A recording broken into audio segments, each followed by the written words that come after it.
నమస్తే. ప్రముఖ senior business analyst జీవి సత్యనారాయణ గారు మన స్టూడియోలో ఉన్నారు.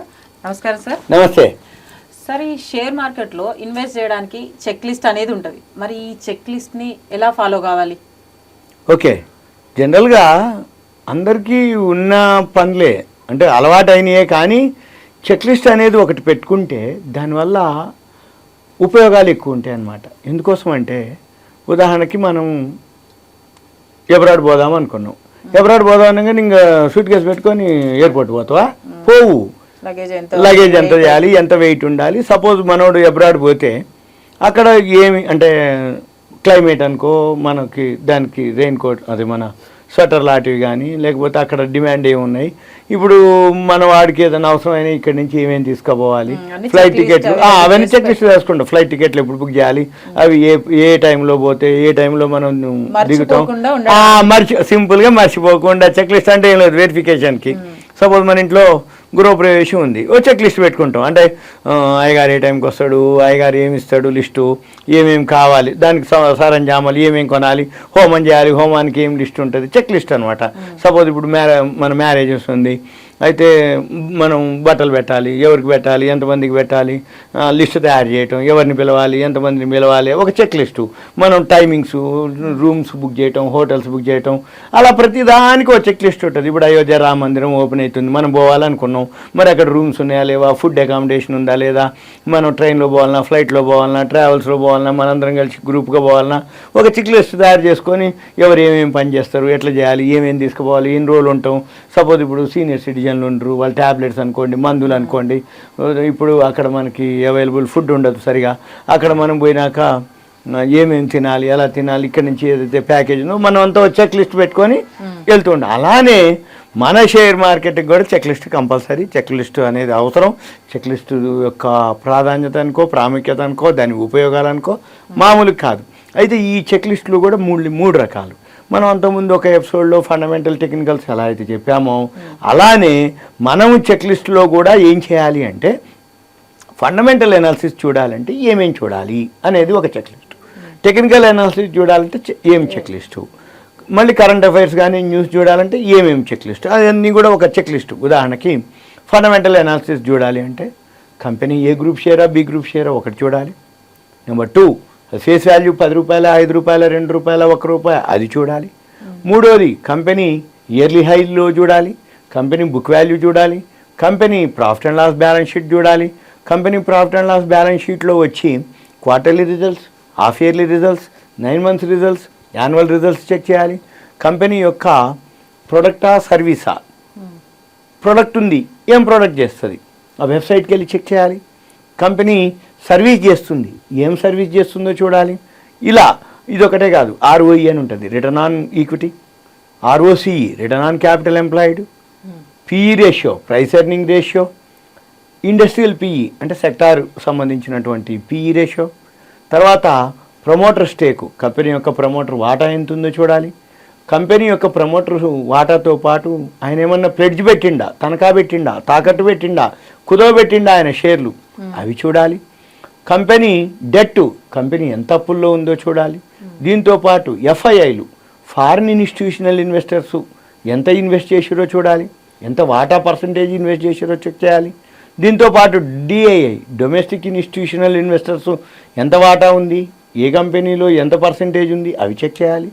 వీటితో పాటు పబ్లిక్ వాళ్ళు, ప్రజలు, మన జనాలు ఎంతమంది ఎన్ని కొన్నారో, ఎంత వాటా ఉందో అవి చేయాలి, చెక్ చేయాలి. వీటితో పాటు క్యాష్ ఫ్లో చూడాలి. వీటితో పాటు కంపెనీ యొక్క ట్రాక్ రికార్డు కానీ, కంపెనీ యొక్క బ్రాండు, గుడ్విల్, అది చెక్ చేయాలి. అంటే దానికి ఏమన్నా కోర్టు కేసులు ఉన్నాయా, లేకపోతే ఏమైనా ఎలిగేషన్స్ ఉన్నాయా, లేకపోతే అంతకుముందు ఇదేమన్నా కేసులు కానీ స్కాముల్లో కానీ ఇరుక్కొని ఉందా, అటువంటివి చెక్ చేయాలి. ఇది జనరల్గా ఎన్నేళ్ళ నుంచి ఉంది మళ్ళీ కంపెనీ, పర్ఫార్మెన్స్ ఇన్నేళ్ళ నుంచి దాని మీద ఏమైనా బ్యాడ్ రిమార్క్ లేకుండా ఉందా లేదా, ఇవన్నీ జనరల్గా ఫండమెంటల్ అనాలిసిస్ కిందకి వస్తాయి. ఇక నెక్స్ట్ టెక్నికల్ అనాలిసిస్ ఉంటుంది, సెకండ్ వర్డ్. ఈ టెక్నికల్ అనాలిసిస్లో చెక్ లిస్ట్ ఏంటిది అంటే ఇవన్నీ ఒకదాని కింద చెక్ లిస్టులు. ఈ జనరల్గా బార్స్, లైన్స్, క్యాండిల్ స్టిక్స్ ఉంటాయి, హైకినాషి అని ఉంటాయి, ఇండికేటర్స్ ఇవన్నీ. ఈ పారాబోలిక్ అని, బోలింగార్ అని, సూపర్ ట్రెండ్ అని, MACD అని, RSI అని, తర్వాత వీటితో పాటు ఈ ఏవైతే ఇండికేటర్స్ ఉన్నాయో ఇయర్లీ హైలు లోలు, ఇంట్రాడే చేసేవాళ్ళైతే ఒక type homework checklist, investment చేసేవాళ్ళు ఒక టైప్ హోంవర్క్ చెక్ లిస్టు. ఈ టెక్నికల్ ఇండికేటర్స్లో 1000+ ఉంటాయి. ఒక 30-40 ఎనఫ్ అనమాట, 10 అయినా ఎనఫ్. ఎన్ని అనేది మనం స్టొకాస్టిక్ అని ఇట్లా ఏవైతే ఇండికేటర్స్ ఉంటాయో అవి ఏం చెప్తున్నాయి, ఏవి ఎక్యురసీ ఎక్కువ ఉన్నాయి, ఏవి సక్సెస్ రేట్ ఎక్కువ ఉన్నాయి అవి చూసుకొని కొన్ని అవి మనము రైట్ అవి చేసి చెక్ చేసుకొని అవి పెట్టుకొని అవి ఏం చెప్తున్నాయి మనకి కొనమని చెప్తున్నాయా. ఇప్పుడు చాలా సాఫ్ట్వేర్లు వచ్చినాయి, బైసెల్ సిగ్నలే ఉంటుంది, డైరెక్ట్ సాఫ్ట్వేరే. ఈ బైసెల్ సిగ్నల్ తోటి మనం దాన్ని చూసుకొని ఈజీగా ఫైండ్ అవుట్ చేసి దాన్ని ఒక ఏది టెక్నికల్ ఇండికేటర్స్ చెక్ లిస్ట్. వీటన్నిటితో పాటు current affairs main checklist. ఈ చెక్ లిస్ట్ ఏంటిదంటే కొన్ని వెబ్సైట్లు ఉన్నాయి, ఎకనామిక్ టైమ్స్ అని, Moneycontrol, Mint, Business Standard, Financial Express, ఇక తెలుగు పేపర్లు ఈనాడు, సాక్షి, నమస్తే తెలంగాణ, ఇట్లా ఇంకా వేరే యాప్లు అయితే కొల్లలు. షేర్ మార్కెట్ యాప్స్ అని కొట్టి తెలుగు వాళ్ళని కొడితే చాలా యాప్స్ వస్తాయి. అవన్నీ డౌన్లోడ్ చేసుకుంటే ఎప్పటికప్పుడు నోటిఫికేషన్లు వస్తుంటాయి. ఆ నోటిఫికేషన్లో మనం చెక్ చేస్తూ ఉంటే షేర్ మార్కెట్కి సంబంధించిన ఏ ఇన్ఫర్మేషన్ ఉన్నా టబ్బిమని మనకు వస్తుంది. రేపు పొద్దున్న పేపర్లో పడే న్యూస్ కూడా ఇప్పుడు మనకు నోటిఫికేషన్ వచ్చేసి ఉంటుంది చెక్ లిస్ట్లో, మనం చూసుకోవాలి. ఇలా మనము ఒక్కొక్క చెక్ లిస్ట్ చూసుకొని ఫండమెంటల్ ఎనాలిసిస్, టెక్నికల్ ఎనాలిసిస్, ఈ కరెంట్ అఫైర్స్ సంబంధించిన న్యూస్, అంటే వీటితో పాటు ఎప్పటికప్పుడు ఈ చెక్ లిస్టులు మనం ఫాలో అవటం వల్ల ఏమవుతుందంటే ఇంకొకటి బాగా గుర్తుపెట్టుకోవాలి, షేర్ మార్కెట్లో సంపాదించటం కంటే పోగొట్టుకోవటం గొప్ప. సంపాదించటం ఈజీ, ఎలా కొనుక్కున్నో పెరిగింది లాభం వచ్చింది సంపాదించేసినా అంటాడు. పోగొట్టుకుంటారు చూసినారు అప్పుడు అనమాట. సంవత్సరం అంతా సంపాదన కూడా వారం రోజుల్లో పోతాయి, 6 నెలల సంపాదన కూడా వారం రోజుల్లో పోతాయి, 6 నెలల సంపాదన 3 రోజుల్లో కూడా పోతాయి. అంటే ఏంది, సంపాదించడానికి చాలా కష్టపడాలి, పోగొట్టుకోవటానికి ఈజీగా పోతాయి ఒక్క షేర్ మార్కెట్లోనే ఒకటి. ఇక రెండోది, ఎప్పుడైతే బాగా సంపాదిస్తారో సంపాదించుకున్నది పోగొట్టుకోకుండా ఉండాలి ఒకటి, సంపాదించుకుంది నిలబెట్టుకోవటం చాలా కష్టం. ఎందుకు అంటే షేర్ మార్కెట్లో పైసలు బాగా వస్తాయి, అక్కడ వాళ్ళు ప్యానిక్ అవ్వటమో ఈ ఆశ పెరిగిపోతుంది. జనరల్గా ఎక్కడ నష్టపోతారు, ఎక్కడ మోసపోతారు, ఎక్కడ నష్టపోతారు అనే దానికి అర్థం ఏంటిదంటే లాభం వచ్చేటప్పుడు చిన్న క్వాంటిటీ, చిన్న పైసలు, 500 1000 రాగానే లాభం తీసుకుంటాడు. నష్టం వస్తున్నప్పుడు చూస్తూ ఉంటాడు, ఎంత నష్టమైనా కానీ అది నష్టం అయ్యేదాకా చూస్తూ ఉంటాడు. ఎవరో ఒకళ్ళు అరే ఇంక అది రాదురా ఇక పోదురా అంటే ఏమో లేక జరిగిపోయింది ఏదో జరిగిపోయిందని నష్టాన్ని భరాయిస్తాడు. అందుకని ఎక్కువ శాతం నష్టపోవడానికి రీజన్ ఏంటిది అంటే ఇదే రీజన్. వచ్చేటప్పుడు కొంచెం వస్తుంది, పోయేటప్పుడు ఎక్కువ పోతుంది. ఆ ఎక్కువ పోకుండా ఉండటం కోసం ఎక్కువ శాతం ఏం చేయాలి, ఎప్పుడైతే బాగా లాభం వస్తుందో ప్రాఫిట్ బుక్ చేసేయాలి. ప్రాఫిట్ బుక్ చేసి మళ్ళీ తగ్గినప్పుడు మళ్ళీ రీఇన్వెస్ట్మెంట్ చేయాలి. బిజినెస్ అంటే ఏంటిది, తక్కువలో కొనుక్కొని ఎక్కువలో అమ్మాలి.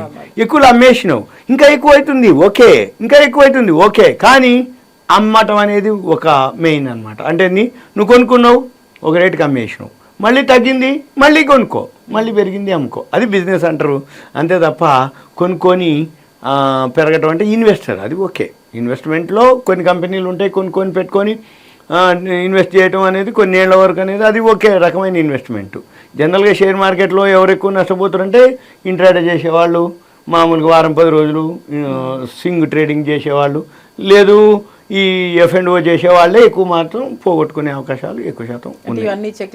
ఇవన్నీ చూసుకొని చేయాలి. ఇది చెక్ లిస్టు. ఇందులో కొన్ని మేజర్గా చూడగానే అర్థమైంది అనుకోండి, అట్లయినా మీరు ఫాలో అవ్వచ్చు. ఓకే, చాలా మంచి విషయాలు చెప్పారని చెక్ లిస్ట్ గురించి. అయితే మీరు కూడా ఇన్వెస్ట్మెంట్ చేయాలంటే చెక్ లిస్ట్ యూజ్ చేసి చూసినాకనే ఇన్వెస్ట్మెంట్ అనేది చేయండి. ఒకవేళ మీకు ఇంకా ఏమైనా సందేహాలు ఉన్నాయంటే ఫైనాన్షియల్ అడ్వైజర్ దగ్గర సలహా తీసుకోండి. Thank you sir. Okay, thank you.